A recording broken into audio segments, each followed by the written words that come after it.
Hello दोस्तों, स्वागत है आप सभी का वैल्यू इन्वेस्टर यूट्यूब चैनल के ऊपर। इस वीडियो के अंदर बात करेंगे जेपी ग्रुप के ऊपर। अब देखिए, इससे पहले वाली वीडियो में मैंने आपको बताया था कि कंपनी का 19 सीओसी का मीटिंग हुआ है। सीओसी यानी कमिटी ऑफ क्रेडिटर्स।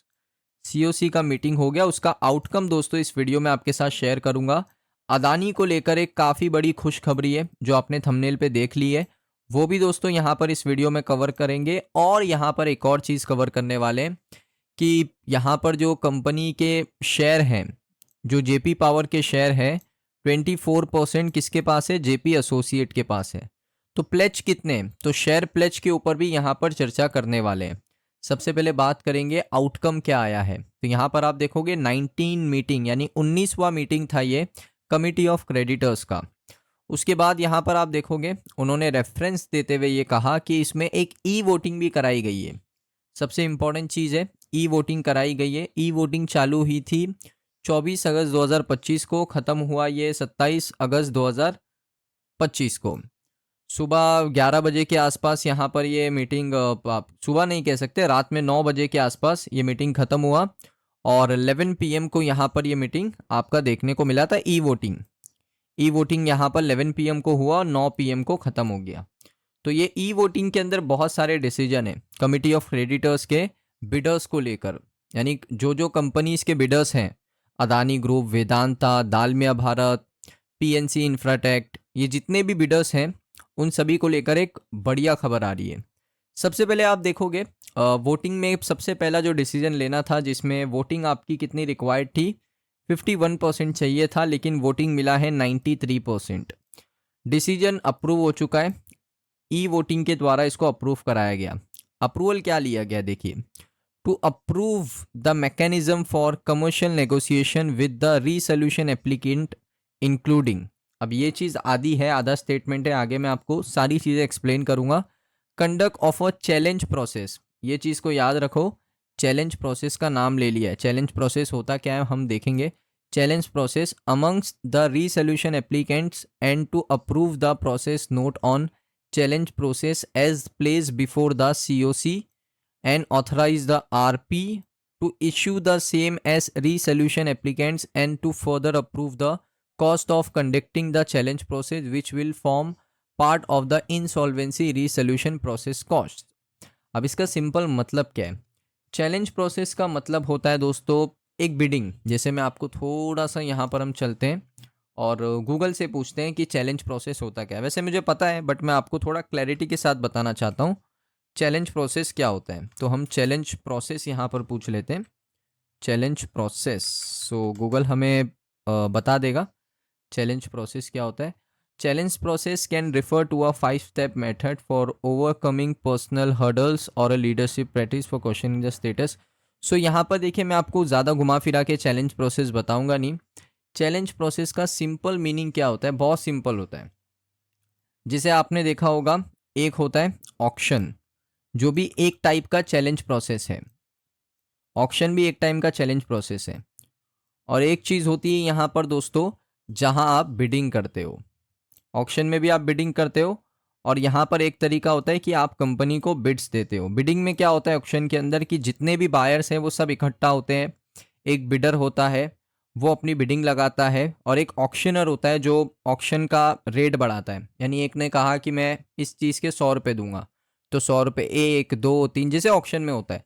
तो वही उसी तरीके का होता है दोस्तों चैलेंज प्रोसेस, जिसमें यहाँ पर जो बिडर्स हैं वो एक दूसरे को चैलेंज करने वाले। जेपी एसोसिएट की बाइंग के लिए, जैसे अदानी दालमिया को चैलेंज करेगा, दालमिया अदानी को चैलेंज करेगा, दालमिया कहेगा मैं इतने रुपए दूंगा, अदानी कहेंगे मैं इतने रुपए दूंगा। तो एक चैलेंज प्रोसेस होने वाला है, फाइनल चैलेंज प्रोसेस। और इसका जो भी कॉस्ट है वो इंसॉल्वेंसी रिसोल्यूशन प्रोसेस कॉस्ट के तहत दिया जाएगा। और इसका अप्रूवल आ चुका है कि एक चैलेंज प्रोसेस होने वाला है। यानी अभी तक ये कंफर्म नहीं हुआ है कि कौन बनेगा जेपी एसोसिएट का नया प्रमोटर। अभी तक ये चीज़ कंफर्म नहीं हुई है। चैलेंज प्रोसेस के बाद यहाँ पर ये सारी चीज़ें कंफर्म होने वाली है। तो ये चीज़ आपको यहाँ पर देखने को मिली है, मीटिंग के अंदर इसका अप्रूवल ले लिया है। यानी अभी भी जो जेपी एसोसिएट के क्रेडिटर्स है, कमिटी ऑफ क्रेडिटर्स हैं, वो किसी डिसीजन पर पहुंच ही नहीं पाए। तो उन्होंने कहा कि हम एक ऑक्शन करा लेते हैं, एक चैलेंज प्रोसेस करा लेते हैं, तो वही चीज़ होने वाली है और उसका डेट भी आपको बहुत ही जल्द पता चलेगा। उसके बाद देखोगे यहाँ पर 6 दिनों का टाइम भी दिया है to rectify the extension of 6 days. 6 अगस्त 2025 टू 12 अगस्त 2025 तक का टाइम दिया था कि आप लोग बिड्स को रिवाइज कर दो। बहुत टाइम हो चुका, अगस्त का महीना ऑलमोस्ट ख़त्म होने वाला है। 6 दिनों का एक्स्ट्रा टाइम मिला था किसको? बिडर्स को, कि आप 6 दिनों के अंदर हमें बिड सबमिट करो और सभी की बिड यहाँ पर सबमिट हो चुकी है। जितना अभी तक पता चल रहा है कि बिड्स यहाँ पर सबमिट हो चुकी है 6 दिन के अंदर ही अंदर, 6 से 12 अगस्त के बीच में बिड्स यहाँ पर सबमिट हो चुकी है और जिसका अप्रूवल भी आप देख सकते हो ऑलमोस्ट 93% है, अप्रूव हो चुका है। तो बिड्स सारी अप्रूव यहाँ पर देखने को मिल रही हैं। इसका मतलब है कि अब चैलेंज प्रोसेस के थ्रू यहाँ पर अब चीज़ें कन्फर्म होने वाली है। उसके बाद देखिए रिलेटेड पार्टी ट्रांजैक्शंस को भी अप्रूव किया गया है, 89% वोटिंग के साथ अप्रूव हो गया ये भी। उसके बाद यहाँ पर आप देखोगे कॉस्ट ऑफ प्रोजेक्ट मैनेजमेंट, यानी कंपनी का एक प्रोजेक्ट चल रहा है जिसको जो जेपी इनकी कंपनी है JP infra venture private limited, इनकी पहले कंपनी थी, ये बिक चुकी है अब ये कंपनी ने भी यहाँ पर क्या किया है, ये जो एग्रीमेंट साइन किया है तो उसके तहत इनको हर साल 5% का इंक्रीमेंट मिलना चाहिए। और जैसे ये कंपनी बिक जाती है जेपी एसोसिएट तो फिर इनका जो इंक्रीमेंट है या इनका जो पूरा अग्रीमेंट है वो सारी चीज़ें बंद हो जाएंगी। तो ये सारी चीज़ें हैं जिसमें आप देख सकते हो उनके प्रोजेक्ट से रिलेटेड चीज़ें हैं जिनको अप्रूवल मिल चुका है। तो मेन यहाँ पर हमें दो चीज़ें पता चल रही है। मेन हमें ये पता चल रहा है कि चैलेंज प्रोसेस होने वाला है और दूसरी चीज़ हमें पता चल रही है कि यहाँ पर आपको देखने को मिल सकता है कि चैलेंज प्रोसेस के बाद यहाँ पर ये पता चल रहा है कि जो बिड्स हैं, जो रिवाइज बिड करी गई थी, बिडर्स को कहा गया था कि थोड़ा बिड में चेंज करो, वो भी आपको देखने को मिल चुका है 6 से 12 अगस्त के बीच में। ये टाइमलाइन दिया था और सभी बिडर्स ने बिड्स को रिवाइज करके दे दिया है किसको? कमिटी ऑफ क्रेडिटर्स को। तो ये दो चीज़ हमें कंफर्म हो चुकी है। अब दोस्तों एक और चीज़ कंफर्म हो चुकी है कि सीसीआई का अप्रूवल अदानी एंटरप्राइजेस लिमिटेड को मिल चुका है, क्योंकि अदानी एंटरप्राइजेस ने भी सीसीआई का अप्रूवल मांगा था और मैंने आपको कहा था कि सीसीआई का अप्रूवल अदानी को भी मिलेगा। तो अदानी को भी सीसीआई का अप्रूवल मिल चुका है for acquire Jaiprakash associate limited. 2 दिन पहले ही अप्रूवल मिल चुका है, जो कि अदानी के लिए एक बड़ी जीत है, क्योंकि दालमिया रेस में आगे दिख रहा था। क्योंकि दालमिया भारत के पास सीसीआई का अप्रूवल था लेकिन अदानी ग्रुप के पास सीसीआई का अप्रूवल नहीं था। लेकिन फिर मैंने कहा था कि अदानी को भी मिलेगा सीसीआई का अप्रूवल। तो अब 2 बिडर्स हो चुके हैं जिनके पास सीसीआई का अप्रूवल है, एक है अदानी, एक है दालमिया। उसके बाद वेदांता के पास अभी तक कोई अपडेट नहीं, पीएनसी इंफ्राटेक के पास कोई अपडेट नहीं, जिंदल पावर के पास कोई अपडेट नहीं। सो अब यहाँ पर आप कह सकते हो कि 2 बिडर्स को तो सीसीआई का अप्रूवल मिल चुका है, 100% एक्वायर करना चाहते हैं अदानी ग्रुप इस कंपनी को। तो अब रेस में आप कह सकते हो कि दालमिया से आगे थोड़ा अदानी है, क्योंकि जो अनकंडीशनल बिड है वो अदानी का ही है। अब देखते हैं जो नया बिड्स इन्होंने सभी ने सबमिट किया है उसमें क्या क्या चेंजेस होगा, वो हमें टाइम आने पर पता चलेगा।